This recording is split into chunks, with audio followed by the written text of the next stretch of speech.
are live. One day at a time, right? Yeah. Welcome to the Onward Podcast. Hi, everybody. Thanks for watching tonight. For those of you who listen to this as a regular podcast, I appreciate you. When this is going to be published, probably a couple of months from now as a regular podcast. I am waiting for my guest, Jenny, to arrive in StreamYard. She was having some issues. She messaged me saying she's trying to get in. So I'm just going to go ahead and start and just say a few things about the Onward Podcast. So I published this podcast. I've published the Onward Podcast every week, haven't missed a week since 1 June 2019, which was the day after I retired. So I'm pretty proud of that. And it's, I enjoy it. My mom sometimes says, why do you, it's a lot of work, and it is a lot of work. But I enjoy it, and it does cost me money. And so one of the things I saw when I was doing some research on Jenny, my guest today, is that she has a thing on her website that says, how you can support the podcast, $5, $10 here and there, or, you could even do a monthly subscription. And I decided I'm going to add that to my website because it definitely would help.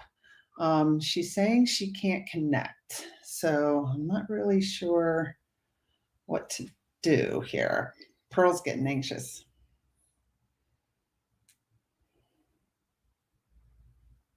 Hold on, I'm texting her.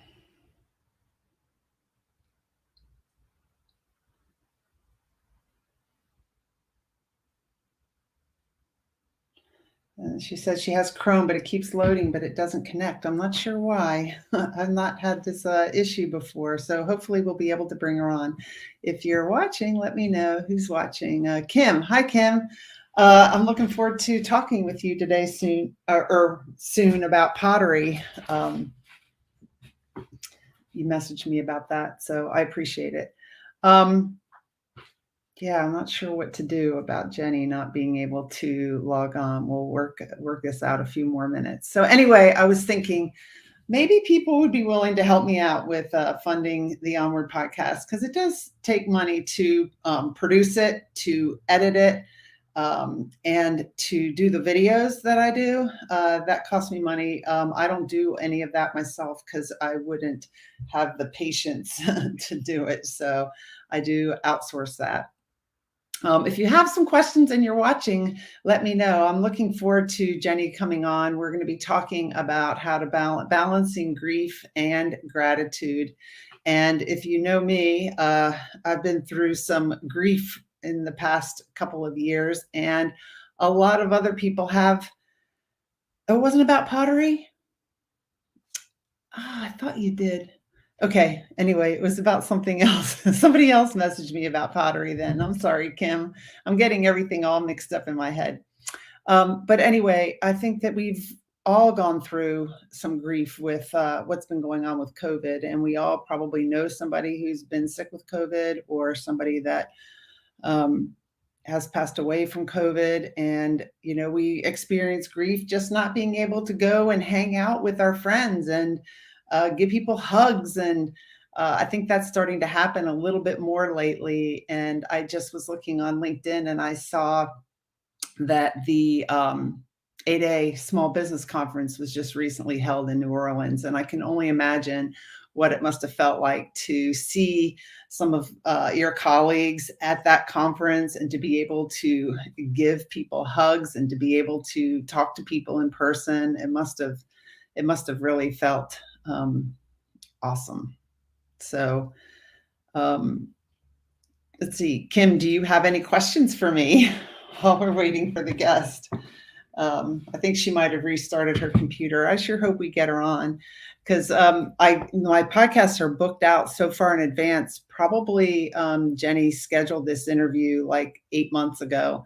Right now I'm scheduling interviews to happen between January and June of 2022. So those slots are filling up fast. So you've attempted a few of my podcasts. I do recognize your name from that and LinkedIn, Kim, but who? All right, now you got me confused. Somebody messaged me. Who am I? Oh, it's a Kim, but it's Kim Plyer, Plyler, Plyler. She messaged me about my pottery. That's what I got mixed up. It was two Kims. So grief still for me comes up. Um, my story is my former husband passed away in 2019, just after I retired. And I had not really experienced the grief of our divorce that happened in 2002. I have since learned that my drug of choice, I mean, I knew I was always busy, but my drug of choice is to stay busy and not feel my feelings. And I've been really working a lot. And it's not really, well, it is kind of work. I've been working a lot on feeling my feelings. My coach will ask me, well, what does that feel like? I'm like, I don't know. I know what I think about it, but to know what I feel about it and where I feel it in the body, I have not paid much attention to that. And part of it's, we didn't really talk about feelings a lot when I was growing up. And we, in the military, we didn't talk about feelings. So I've spent 38 years since I was 18 working for the military, and feelings weren't something we talked about a lot. Hi, Jenny. Feelings weren't something that we talked about a lot. So I wasn't used to doing that. And so then when Bruce passed away, just all of the emotions started coming in, and all the grief. And, you never know when it's going to pop up. I've talked to Shelby Forsythia, has been a guest on the Onward Podcast several times, I think 3, and we've talked about grief in her episodes. And she lost her mom, and she talks about how she felt with that, and she didn't have closure on an issue with her mom. She wasn't getting along well with her mom. I was fortunate to have closure with my former husband, but then you never know when something's going to pop up. Like the other day, my daughter posted on Facebook a picture of, like, a drawing of a girl hugging a body, but the body was made up of stars, like, the person had passed away. And she said, "I miss you every day, Dad." And I can only imagine what my kids feel like missing their dad. And my dad's alive. I went by and saw him today, and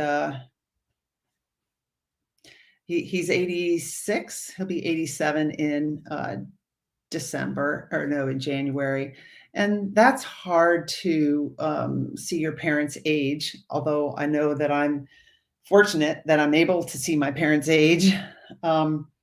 And something I wanted to talk to Jenny about, and I haven't heard from, I suggested she restart her computer. Something I wanted to talk to Jenny about is, how do you prepare for, we all know that at some point, someone, a loved one in our life is going to pass away, or even we're going to pass away. Like, how do you prepare for that? Is there a way? And Kim and Jenny, I appreciate you being here. And if you have any questions for me or any comments that you want to make, please feel free to make them. I am going to try to call Emily Harmon. I'm going to try to call Jenny, and we'll see if we can get her on. And while I'm trying, I'm going to put up some banners with her websites and stuff. So if you wanted to do some research on her, you could. So this is her website. She's a grieving coach. And when I looked at her website, Jenny? Hi. So what's going on? You're still having trouble logging in? Have you? Okay. Let me. It's okay. I've been talking about grief just a few minutes. I'm live while I'm talking to you, and I can share your websites and stuff and at least let people know how they can reach you. I'm not really sure what the issue is. That link is correct, and you have Chrome, so I'm not sure.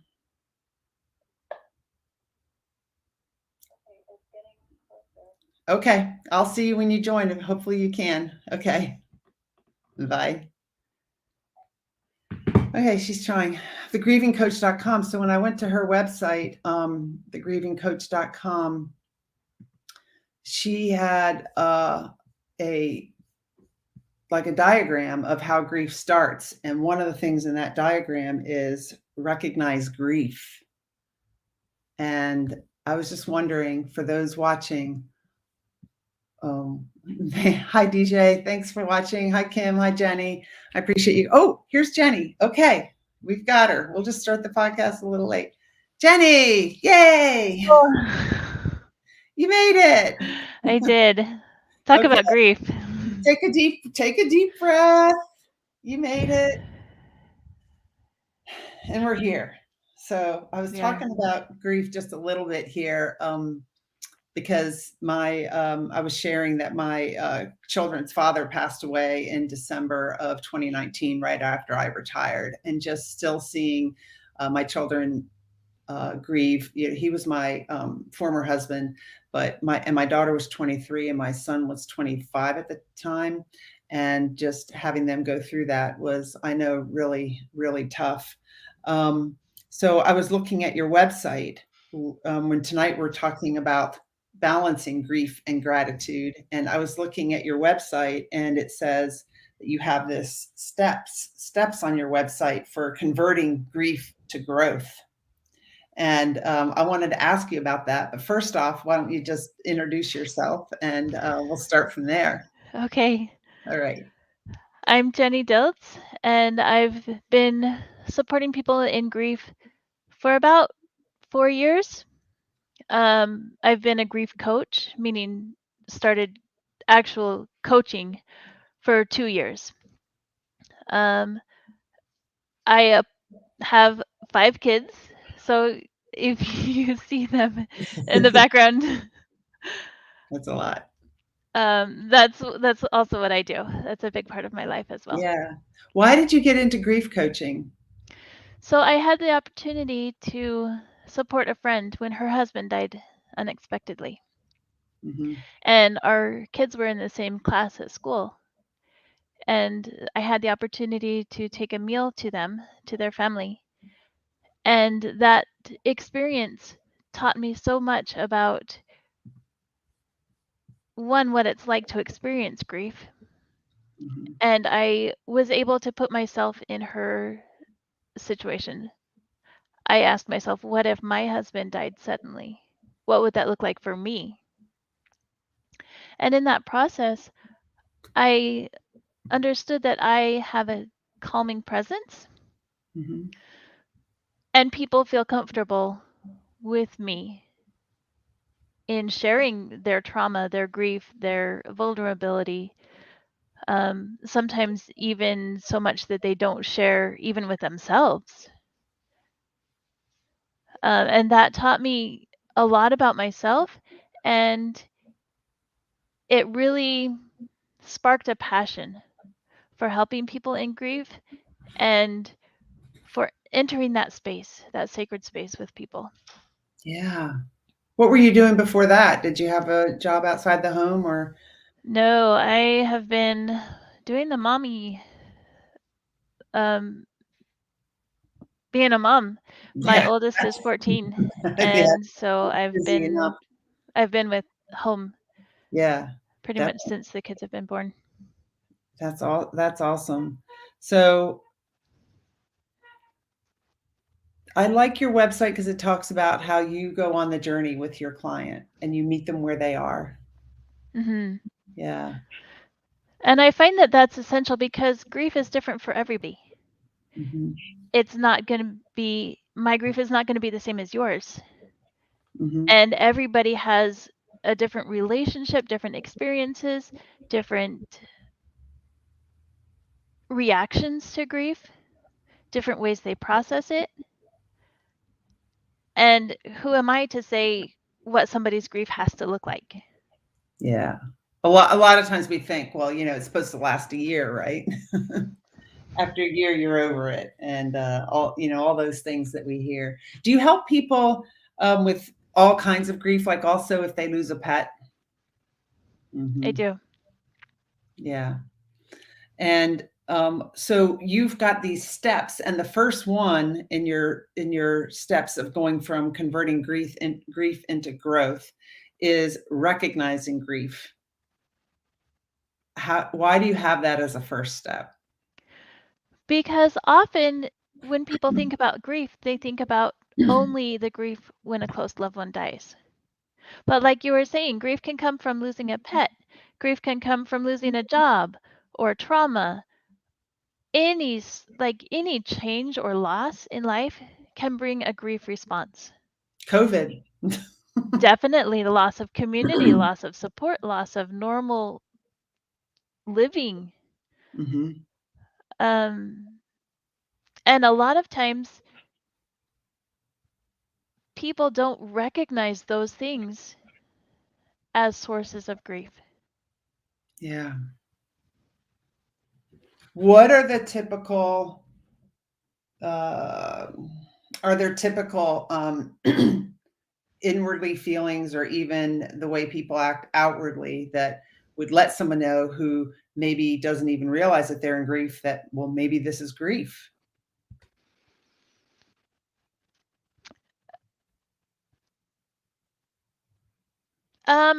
Yes and no. Because we're all individual, Hmm.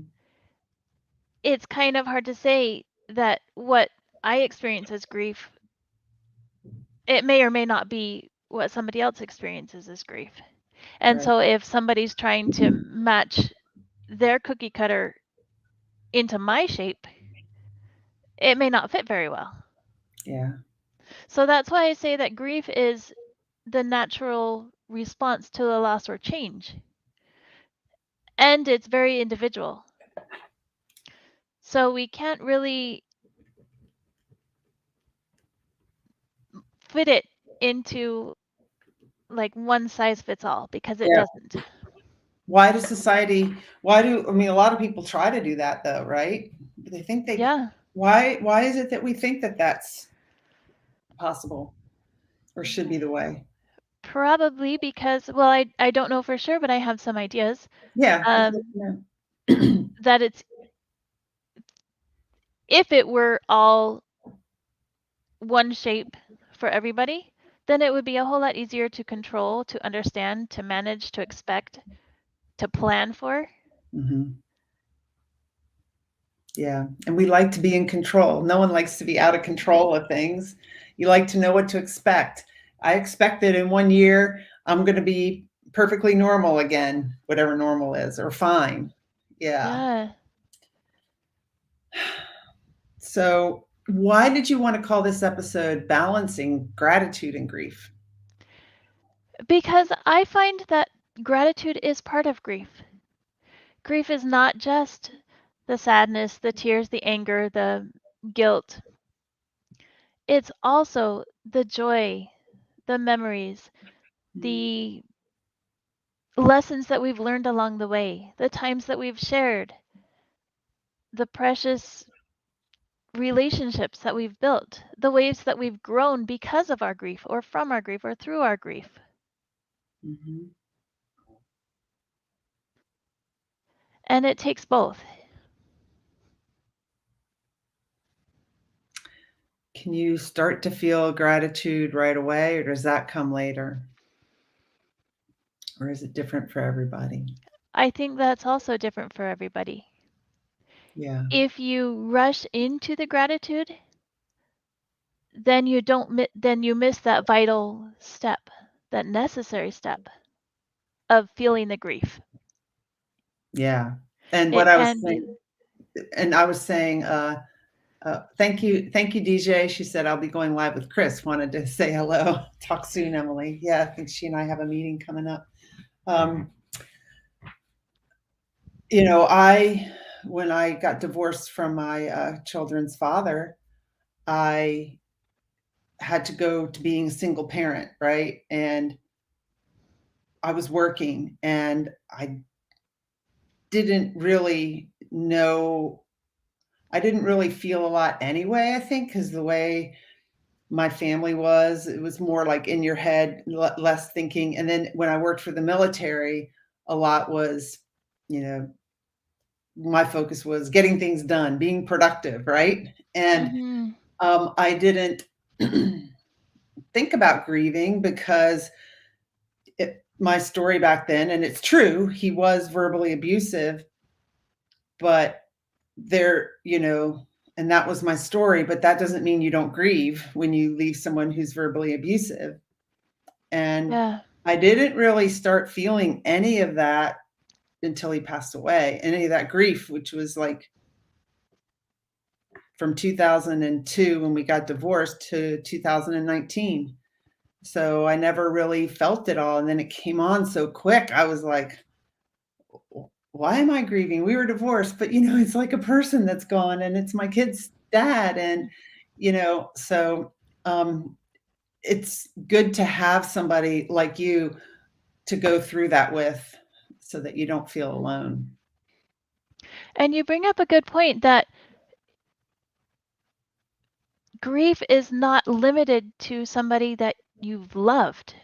Mm-hmm. Even if there are hurt feelings and trauma and not fun experiences, that can bring grief.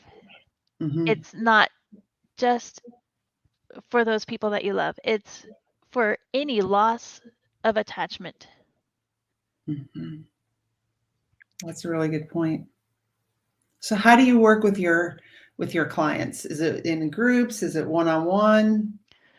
I do most of my work in one-on-one, my Mm-hmm. coaching anyways, but I do a lot of grief education, and I do that in groups, like through workshops or podcasting, um, talking on other people's podcasts like I am with you, and Mm-hmm. also hosting my own podcast.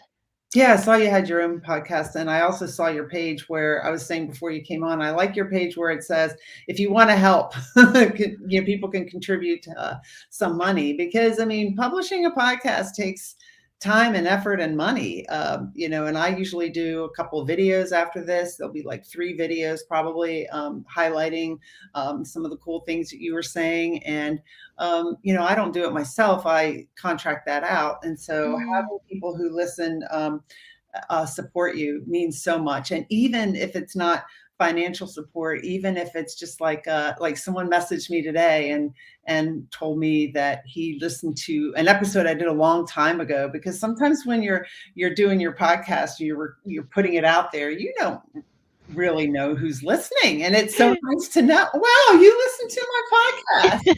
Yeah. You're shaking your head because you're sitting there talking in front of a microphone and you're like, I'm talking to you, but I don't know who I'm talking to. I can't see your face. I'm looking out the window and I feel like I'm just talking into this microphone and no one's listening. So Yeah. it's when people do that. So even emotional support or writing a review on your podcast means a lot, right? Absolutely. Yeah. And like you said, you never know where this podcast is going to go, who's going to listen, what seeds it's going to plant. Yeah. How it It could be impacted like, people. Yeah, and you wanna know because the reason you're podcasting is to help people, right? It's not, exactly. yeah, I mean, it helps you, but it's also to help others, and so when you get that feedback, it means so much. So tell us the name of your podcast and what you talk about on there. So my podcast is Share Your Story, Exploring Humanity One Heart at a Time.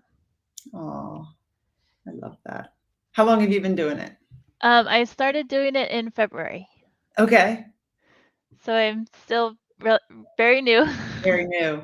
How many episodes do you publish a week or a month or whatever? um, so I'm trying to do one live and one published one a month. A month, okay. And tell us some of the guests and why people should listen to your podcast. So I've had a lot of authors like Larry Indiviglia. I've had Allison Pilling. Um, I I've don't know who had they are. They like I'm not sure who they are. so they're not necessarily big names, Uh-huh. and that's part of my premise for my podcast actually, is finding the extraordinary in the ordinary. Mhm. Because we all have a story to share. Yeah, that's why I But did it, this one on facing adversity moving forward, and I don't go after like big names, people that have a whole long list of followers, because it's the people like you and me, the everyday people, that everybody can help people see that everybody has a story to share. yeah, Yeah. and it's in connecting and sharing our stories that we both give and receive, Mhm. and it goes both ways. Like Mhm. I gain so much every single episode of my Me podcast. I too. gain Yeah. so many insights, and I just want to share that with others and give people a place to reap those gifts, those nuggets. Because when you share your story, and then others comment and stuff, you don't feel alone. And Exactly. somebody else listening will be like, oh, I could start a podcast, or, oh, maybe I want to be a grief coach because I can help people. And that's an area, a way that I like to help people with that. So, what are the other steps? So once you recognize your grief, what's the next step? The next step is I'm going to, on my website is a 6-step Hmm. process, it's 6-step journey. I'm going to actually break it down into only 3 steps Okay. so that it's simpler. So Okay. the first step is recognizing your grief. The second step is experiencing your grief. And then the third step is transforming your grief Hmm. and building a relationship with it. What do you mean by experiencing it? Learning how you experience grief individually and what that looks like for you. What lessons are you learning from your grief? How is this grief showing you that you're weaker than you thought you were? How is this grief showing you that you're stronger than you thought you were? I know that for me, here's an example with staying busy. I didn't really feel that much. And then I wanted to learn to feel more. And that's one of the reasons I retired. I just wanted to get more in touch with my feelings. And then Bruce passed away. And then I was feeling a lot. And it was uncomfortable to be crying and to be alone and to sit with my feelings. And there were times when I was like, I want to just turn on Netflix, or Mm-hmm. somebody else might eat. So it's important, I think, to be aware of what you're thinking, or maybe I'm just going to scroll on my phone, right? I don't have to deal with it. So how are we avoiding our fear? I mean, our grief is something to really pay attention to, because if you don't feel it, then you're not going to get to that next stage, right? Mm-hmm. Yeah, it's not, there's no magic pills with grief. So you can't No. take something and have it magically go away. It doesn't work like that. And it also doesn't go away. It doesn't ever. It doesn't. It just It pops up. changes over time, it changes with you. You learn from it, you can grow from it, you can build a relationship with it, but it's always there, like a scar. Mhm. Yeah, that's a good analogy, like a scar. It might fade a little bit, but it's there. Mm-hmm. So the next step is transform it, right? Mm-hmm. What do you mean by that? That's where we go into the grief and the gratitude. Mhm. We learn to see grief as a mentor. We learn to be grateful for the lessons that it's teaching us. We learn through experiencing it, we learn, okay, now when grief comes again, I know, hello, grief. I've met you before. I know how my body reacts to you. I know what I need to express the grief. And I know that I can learn something from you. So let's go on this journey together. Yeah.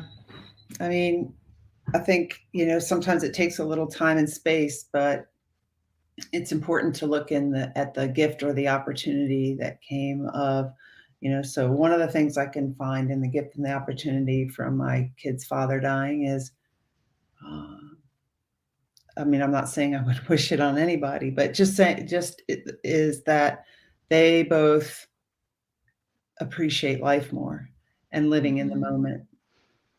And that's something that, and me, I do too. That's the whole reason I created the Onward movement, which is all about embracing authenticity, releasing the fear of judgment, so you can create the life of your dreams with confidence. Because I think too many times we're like, well, when this happens, my life will get better. When that happens, my life will get better. When this happens, I'll be able to enjoy things. And no, we really need to enjoy being in the moment and not wish our life away. And that's something that I'm grateful for, that we all learned from his passing. And I learned to slow down and I learned to feel my feelings. Mm-hmm. That's one of the biggest lessons I think that working in the end of life field has taught me, is that the next day is not a guarantee. Mhm. We can't. Yes, the sun will come up, but there's no guarantee that we will rise with the sun. Yeah, yeah, And so it's a motivator for me to live in the moment, to cherish everyday things, to feel, to live life fully, and connect with people. And yeah. sometimes I even do it. Oh, you're doing it now. And some people were here live, and I don't know if they're still here, but it's hard. There's so many live shows now that it's hard to be there for every single one. But people will watch the replay, and oh my gosh, Elise, you're here from South Africa. I think it's like 2 in the morning her time. I'm pretty That's sure. amazing. I met her Monday night when I was doing a podcast. That's why she says good morning. So thank you for chiming in there. Appreciate that. Um, have you noticed, do you work with people from around the world or just in the United States? I do have I have worked with people from around the world. So is there a difference in cultures with respect to grief that you've noticed? Some cultures do it really, really well. Hmm. Um, but largely not really. Yeah, interesting. There are pockets of cultures that really get grief, and they experience grief as a community. And so when grief comes, it brings the community together, and they all work and hold space for that grief as a community. Unfortunately, that's not common. Yeah, not common. So here's a question. I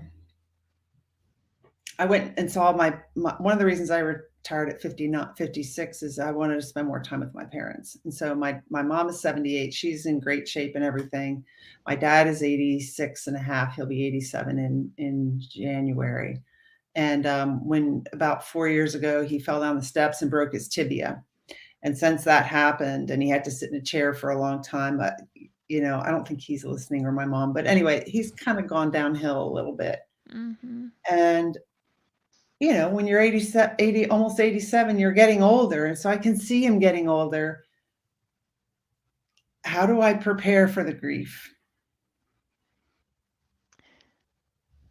What feels good to you? Just really, that's a good question. Just really being in the moment with him. Like today, I went over there and he wanted to talk, but I had a meeting it was like 12:30. So I spent a half an hour with him, and I only live Mhm. like an hour, I mean, a mile or two away. But then I had a meeting at 2, and then one at 3, and one at 3:30. And, you know, I want to create more time in my schedule where I'm really able to be there with him and have that time, because I don't want to regret and be feeling like, well, Emily, you retired so you could spend some time with him. And then you got so busy doing your podcast and coaching that you didn't have time for him again. So that's not, Yeah. I do spend time with him, but I could do more. So I think that's one way of preparing. Mm-hmm. Hi, Sherry. In my coaching training, this is more for when they're actually no, it's not. So we were taught it as part of preparing for dying. And there are 5 things, like 5 most important things that you can say to your people. One is thank you. Mm-hmm. Thank you for the things you've done for me, for who you are, whatever that thank you list for looks like for you. The next one is I'm sorry Mm-hmm. and or please forgive me. Mm-hmm. Number 3 is I forgive you.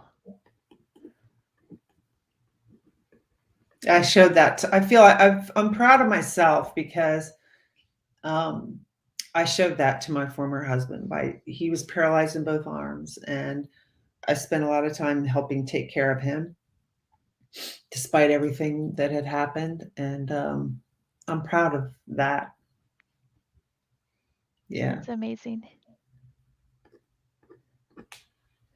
So number 4 is I love you. Yeah. And the final one, number 5, is goodbye. And the origin of goodbye is actually God be with ye. Oh.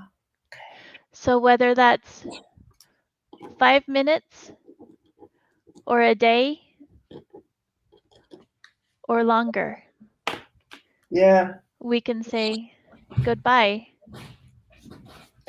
We need to really, even now as we're younger, like I'm thinking about, I have a basketball coach a guy that coached me at basketball, and he's probably, a little younger than my dad.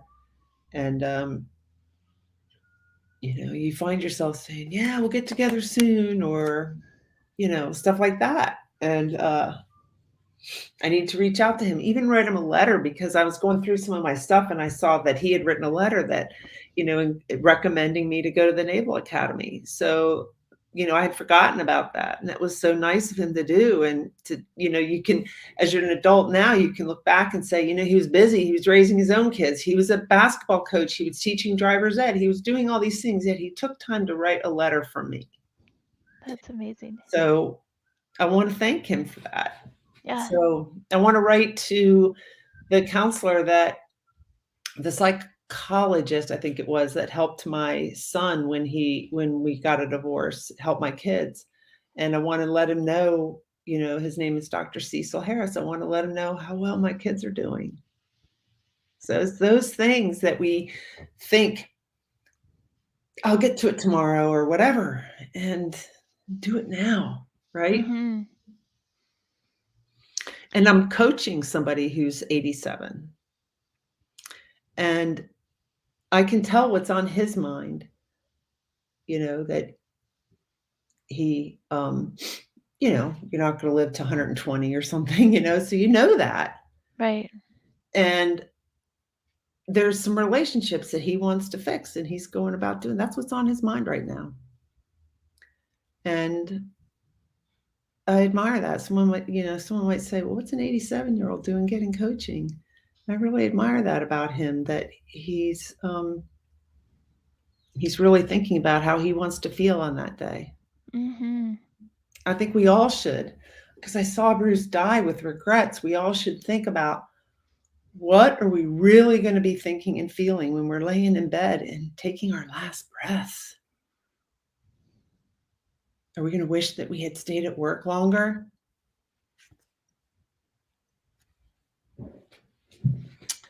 So I'm guessing probably not. yeah. I'm guessing that it'll be about our relationships, our connections, how we lived our life. and what Yeah. we did with the time that we were given. Yeah. So what are some of the things that you've learned as a grief coach about grief, about yourself?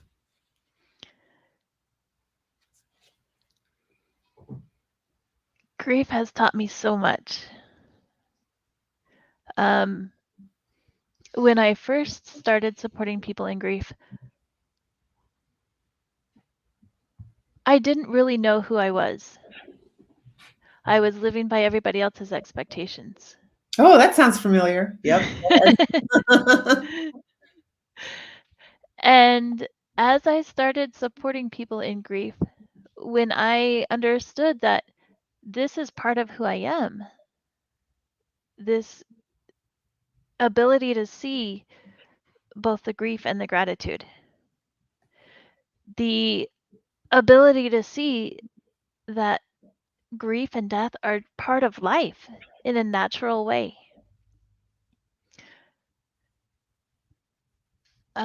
I was able to see that this is one of my life missions, is to help people, accompany people in their journey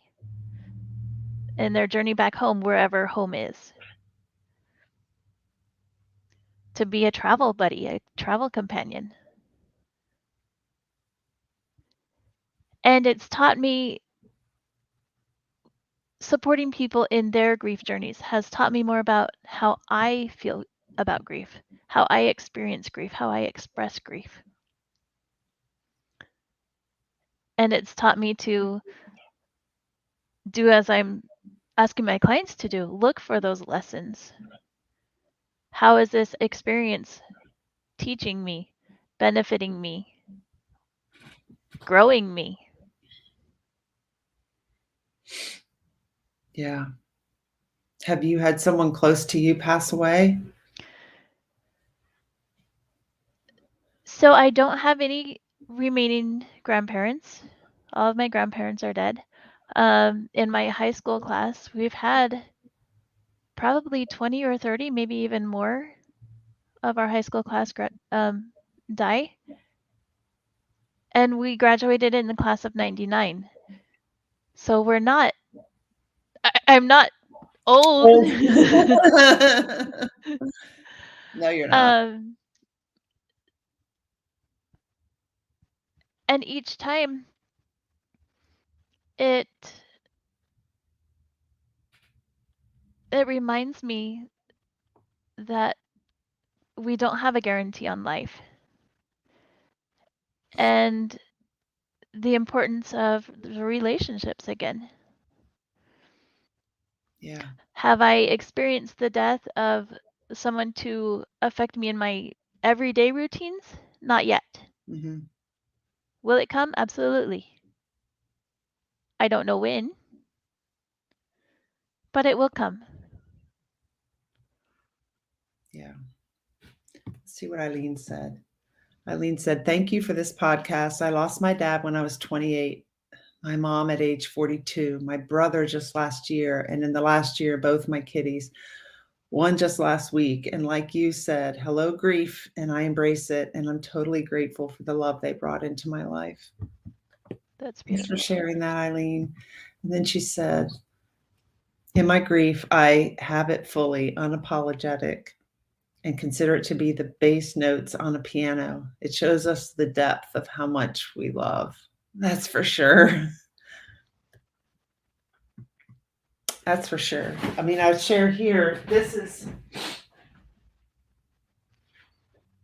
my dog. And I've had one dog die, and I am so close to this dog that I can't even think about it. But, she's just always around me, telling me to get off the computer, telling me to do stuff, take her for a walk. And when she goes, I know it's going to be really hard. Yeah. And she looks me right in the eyes. I feel like, how people get with their pets. You feel like they're just seeing right into your soul. Mm-hmm. So her name is Yeah. Pearl. Hi, Pearl. And I don't know, sometimes it seems like with pets, you can't even really, I guess we can talk to them, but like I can talk to my dad and I can, you know, have communication with him. But I know there are people who can talk to pets. They say they can. I don't know. That's not a gift that I have. Yeah, I feel like I know what she's saying to me, but I don't know for sure. Uh-huh. I definitely know when she's saying, "Pay attention to me." You're Yeah. so what workshops do you have? It looks like too you're working with grief workers with COVID through COVID, right? Because you've got some workshops for them. I think I saw on your website. So I have 2 recurring workshops. One is the second Saturday of the month, Hmm. and that one is designed for compassion fatigue Yeah, and burnout. And it's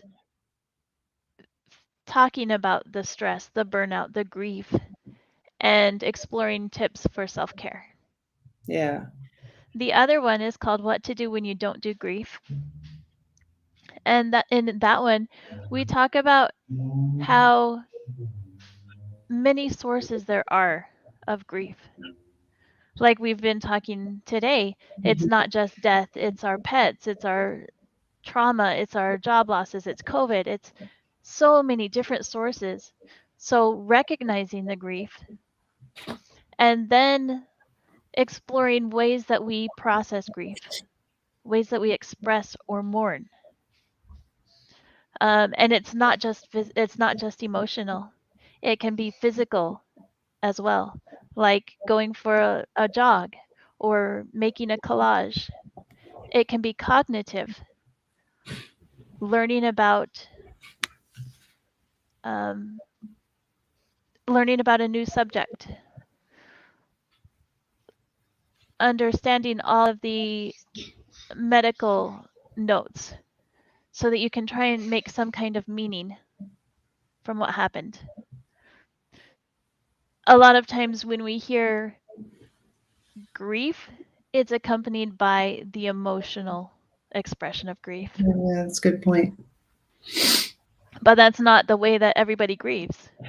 Yeah, And so the point of what to do when you don't do grief is building the awareness that we are individual, we do grieve in different ways, and that's okay. It's learning and exploring our own way of grieving and also respecting the way that others grieve. yeah, yeah. And I can imagine, in a family, you've got brothers and sisters or kids, and they're all kind of grieving differently, and perhaps we can judge and say, well, you're not crying as much as me, or I missed a month of work and you went right back, and how can that be? And recognizing that everyone grieves differently and not to judge. We're Hmm. take care of ourselves. How Yeah, do you handle compassion fatigue? Do you ever get I get it? it. I do get it. And it's funny because it usually ends up right around the time that I'm doing my workshop. So it's a good reminder for me too. Oh, yeah, I got to take care of myself. I have to implement these self care tools. Um, some signs that I am facing burnout is I'm quicker to tears. Mhm. I'm feeling overwhelmed and more easily irritated. Feeling like I have to solve everybody's problems. And that's not my role. No, it's not. Um, I'm getting better about recognizing, oh yeah, it's that burnout thing. Time to take a break. Time to put stuff down. And I schedule a creative day in the middle of the day. I mean middle of the week. That's a good idea. So I try and put work down, or at least my normal work stuff. I try and put it down and do something different. And then once a month I schedule a me day. Mhm. Mhm. What do you do on your me day? You said that was once a month? Mhm. Uh-huh. Yeah, it depends. Sometimes I take a nap. Often I take a nap. Sometimes I'll go on a new walk or a hike. Um, Sometimes I will talk with a friend. Mhm. Yeah, that's good. And let's see, I'm trying to think if I had any other questions for you. I'm sure I do. You said, yeah, you wanted to talk about you are exactly where you need to be right now. That's interesting because sometimes we're like, well, I'm not doing this enough. I'm not doing that enough. I'm not grieving right. You know, how do we know that we're exactly where we need to be right now? I think it takes a lot of trust. That's a good answer. Trust in our experiences that we've had that got us to this point. Trust that they were tailored exactly for us to mold us into the people that we are now. Trust that our souls, our bodies know what they need and listening to them and trusting them. Mhm. And trusting the future that the experiences that we're having now will continue to mold us into the people that we're destined to become or that we can become, however resonates with you. Yeah, that's a good answer. Um, yeah, and then you said accepting and not acknowledging the grief, and we've talked about that, and then finding and stepping into your unique you-ness, and balancing grief and gratitude. And I have here, I just want to put them up for people who are going to watch now or later. I have, this is your website, Yes. grievingcoach.com. And that's interesting. You got that. You just started like 4 years ago and you got that URL. That's pretty cool, huh? I It's bet you were happy amazing. with that. You're like, how can there not be a grievingcoach.com? That was actually an amazing story because the weekend before I got that website, I was talking with some friends about being an entrepreneur, Mm-hmm. and I had never imagined myself in the business world at all. Yeah. And afterwards I was talking to with one of my friends and I thought, what do I even have to offer? And she's like, duh, your view on death, grief. Hello. So why is it that others can see in us what we can't see in ourselves? Yeah. And um that's what my grief work has shown me. It's shown me who I am and these talents that I have as a grief worker. And it's helping me blossom in ways that I never thought I would. That's awesome. Like what's some examples of ways that you never thought you would? Talking with other people on their podcast shows, I never thought that I would do that. Every single elementary school teacher commented, "She's such a good student. I wish she would talk more." Every single one of them. I was so shy and reserved. And I still am in a lot of ways. So I But can see in the how you were grief like, I space, never thought I'd be on a podcast after all those, and hosting my own podcast. It's intimidating when you host your own podcast. If you do a solo cast where it's just you, you're not talking to anybody. It's intimidating to be speaking to a mic and not know who's listening. Yeah, that's awesome. I can see you yeah. light up when you talk about that. So then you went and looked at Grieving Coach. You're like, wow, no one has that URL. Yeah, and I got it and You here were I meant, am it like, was meant to be. And yeah, then you've got a Facebook. That's a group, or is that just you that's my on business page. your business page on Facebook? And then I'm Yeah. sharing your LinkedIn, and I'll put all of these in the show notes too. But on LinkedIn, we are connected.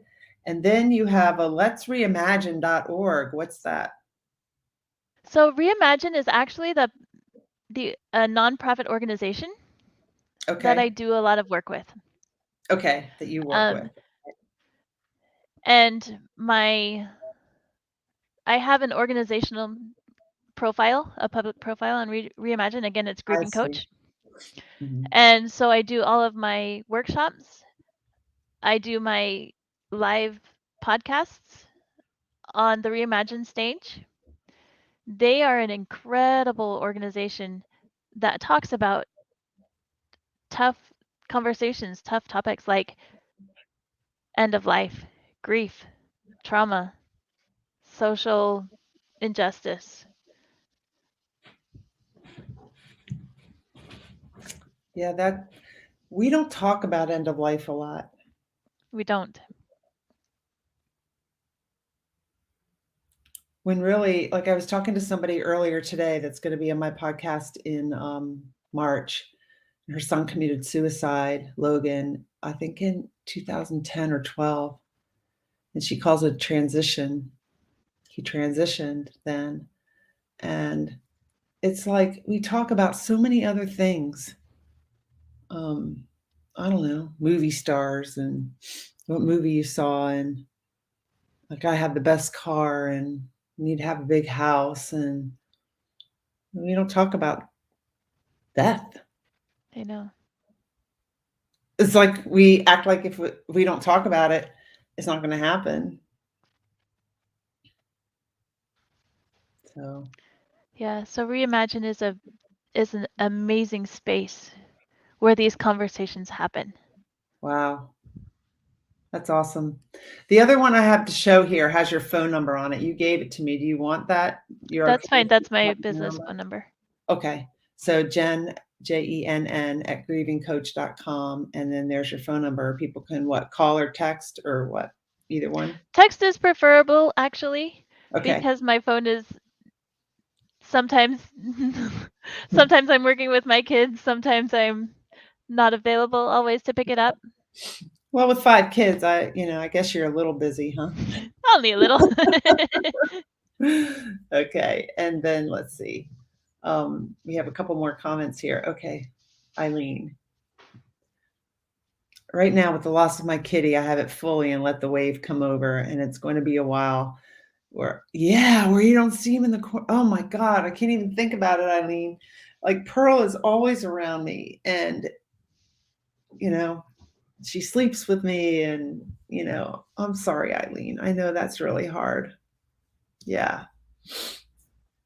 And that's one of the best things that we can do is just let the waves come Yeah.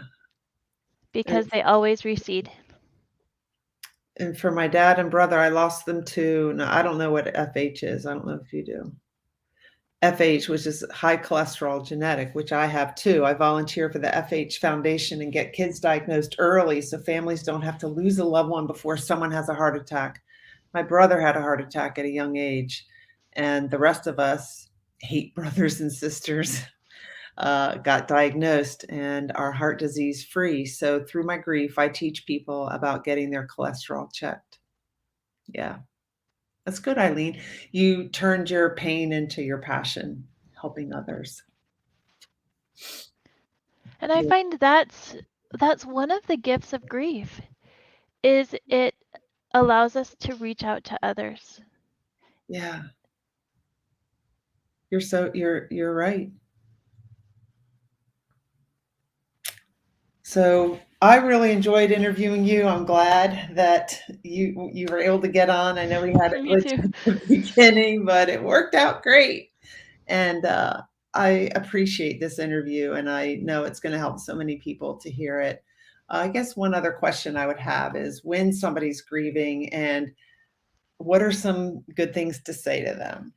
Like, let me ask this. I know how you feel. Is that a good thing to say? It can be. Can It be. can also be very irritating Yeah. because we don't know their relationship, we don't know their experiences, we don't know their feelings. So what can we best do when somebody that we know is grieving and hurting, like Eileen with her kitty and stuff? How can we best support them? I hear you, I see you, I support you.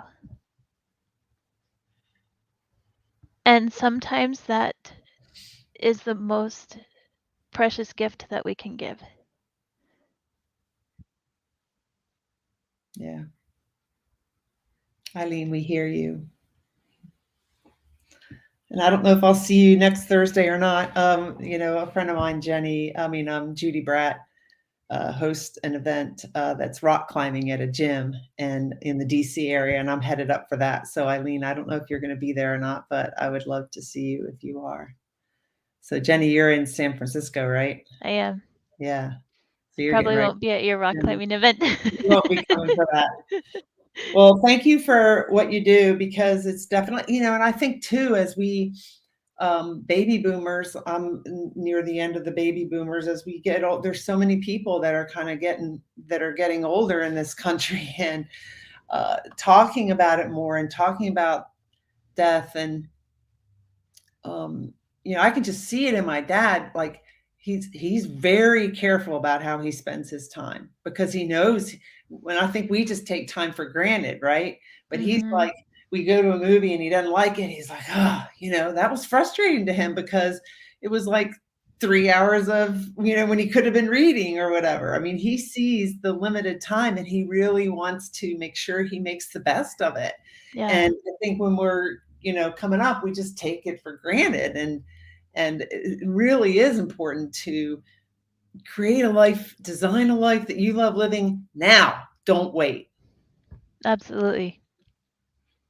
So I'm saying that I started doing it at 56, but I did love my life then, but there's some things I would have done differently. And I thought, well, I can't, because I've got to do this. But I think we need to take another look at when we're saying I can't, because we need to really, is that really true? Is that a limiting belief? What if you could? What's a way you could have that life now? So, yeah. And that's a lesson that I've learned.